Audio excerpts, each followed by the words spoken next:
చింత చిగురు పచ్చడి ఎలా తయారు చేయాలో చూద్దాం. ముందుగా నేను 10 పచ్చిమిరపకాయలు, ఒక 2 స్పూన్స్ ఆయిల్ వేసి ఏగిచ్చి, తర్వాత దాంట్లో ఒక 3 టమోటాలు చిన్నగా కట్ చేసుకొని యాడ్ చేశాను.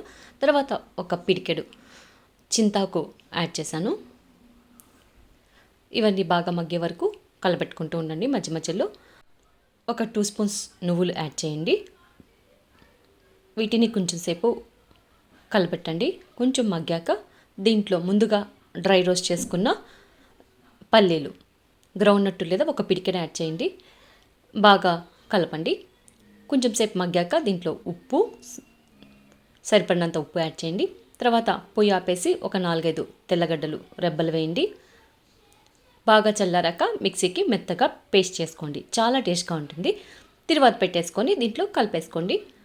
ఈ పచ్చడి అన్నంలో కానీ, ఇడ్లీ, చపాతీ, ఇంకా దోశల్లో కూడా చాలా సూపర్గా ఉంటుంది. ఒకసారి ట్రై చేసి చూడండి. వేడివేడి అన్నంలోకి నెయ్యి వేసుకొని ఈ పచ్చడి తిన్నామంటే అబ్బా ఇంకేమీ వద్దురా అని అంటారు. అంత బాగుంటుంది. నా కొడుకైతే ఒక 2-3 టైమ్స్ ఈ పచ్చడి తినేసాడు. అంత నచ్చిందంటే వానికి వేరే ఏవీ తెలియదు. ఒకసారి ట్రై చేయండి. మీకు ఎలా కుదిరిందో నాకు కామెంట్ చేయండి.